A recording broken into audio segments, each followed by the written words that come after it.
Assalamualaikum.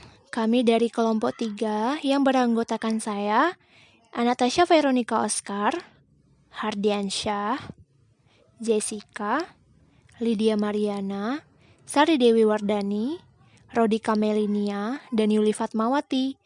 Yang akan kami bahas adalah biaya mutu dan lingkungan.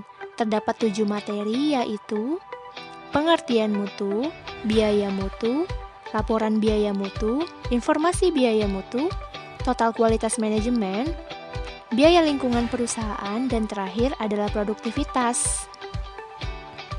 Baik, kita masuk pada pembahasan pertama. Pengertian mutu. Mutu adalah kepuasan konsumen. Kepuasan artinya kebutuhan perasaan terpenuhi dalam mengonsumsi barang atau jasa. Barang atau jasa dapat dikatakan bermutu jika sesuai dengan kepentingan, pikiran, dan perasaan konsumen. Menurut Hansen dan Mowen, tahun 1997, halaman 5-6, mutu dalam 8 dimensi yaitu 1. Kinerja, 2. Estetika, 3. Kemudahan dan perawatan, 4. Keunikan, yang kelima keandalan, 6. Tahan lama, 7. Tingkat kesesuaian, dan 8. Pemanfaatan. Materi yang kedua yang akan kita bahas yaitu mengenai biaya mutu. Definisi biaya mutu adalah biaya yang timbul karena produk yang dihasilkan mutunya jelek sehingga tidak disukai oleh konsumen. Menurut Hansen dan Mowen, tahun 1997, biaya mutu terdiri dari biaya pencegahan. Biaya pencegahan adalah biaya untuk mencegah dihasilkan mutu yang jelek. Biaya penilaian.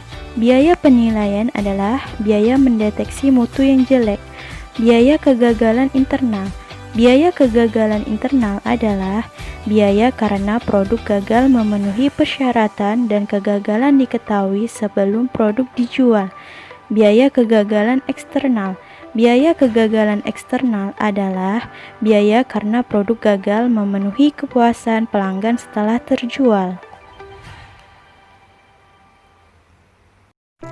Materi selanjutnya adalah laporan biaya mutu. Dalam laporan biaya mutu terdapat 2 pandangan nih. Yang pertama pandangan tradisional, yang kedua pandangan kontemporer.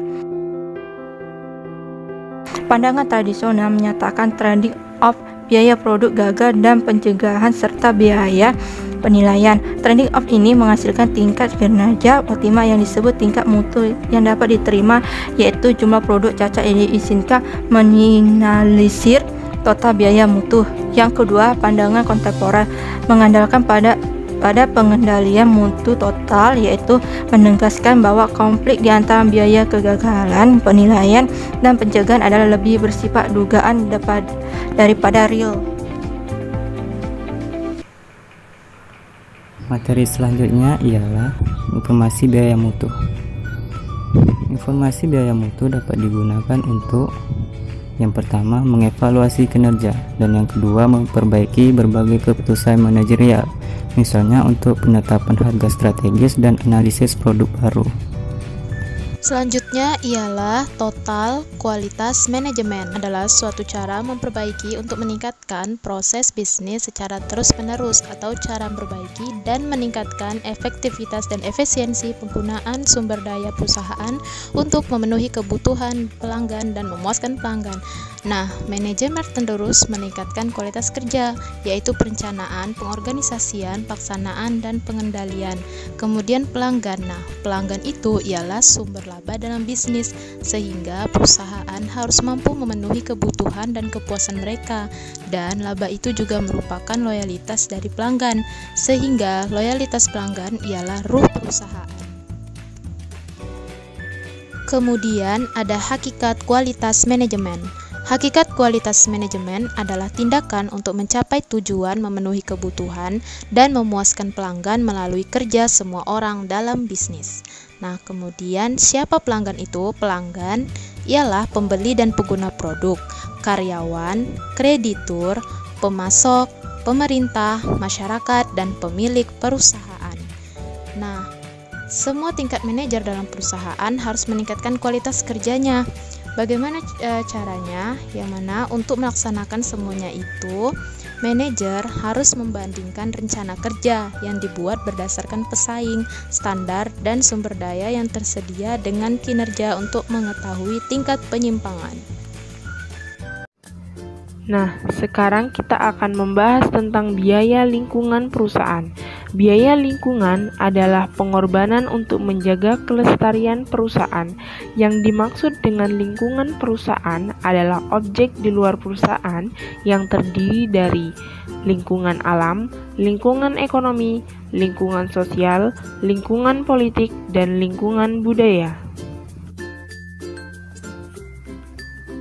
Biaya lingkungan harus dikelola dengan efektif dan efisien agar 1.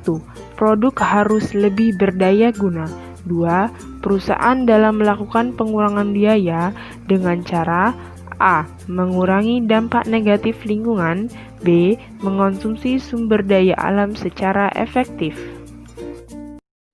Nah, sekarang kita bisa lihat gambar dari alur biaya siklus hidup. Dari material menuju ke produksi, dari produksi menuju ke pengepakan, lalu menuju ke penggunaan produk. Penggunaan produk menghasilkan sampah. Dari sampah bisa didaur ulang untuk diproduksi kembali. Artinya apa? Perusahaan harus mampu mendaur ulang sampahnya agar dapat mengurangi biaya lingkungan. Materi kita selanjutnya, produktivitas. Produktivitas adalah efisiensi penggunaan input dalam memproduksi output barang dan jasa yang berhubungan dengan pelaksanaan tugas untuk mencapai tujuan dari sumber daya yang dikorbankan untuk melaksanakan tugas tersebut.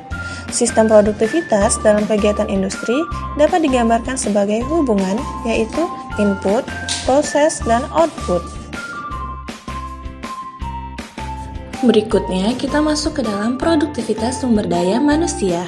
Teman-teman bisa melihat alur produktivitas SDM seperti gambar di bawah ini. Yang pertama, ada SDM. SDM merupakan bagian dari input yang terdiri dari tenaga kerja, manajerial, dan lain-lain.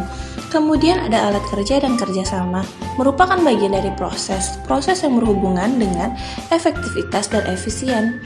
Kemudian adalah badan nilai organisasi, yang merupakan bagian dari output. Kenapa?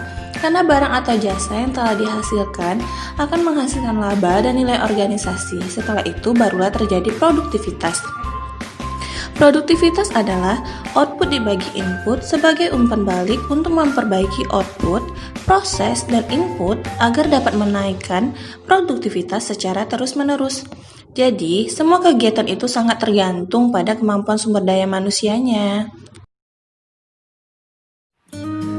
Sekian presentasi dari kelompok 3. Apabila ada kesalahan atau kekurangan, kami mohon maaf. Atas perhatian rekan-rekan dan dosen pengampu, kami ucapkan terima kasih. Assalamualaikum warahmatullahi wabarakatuh.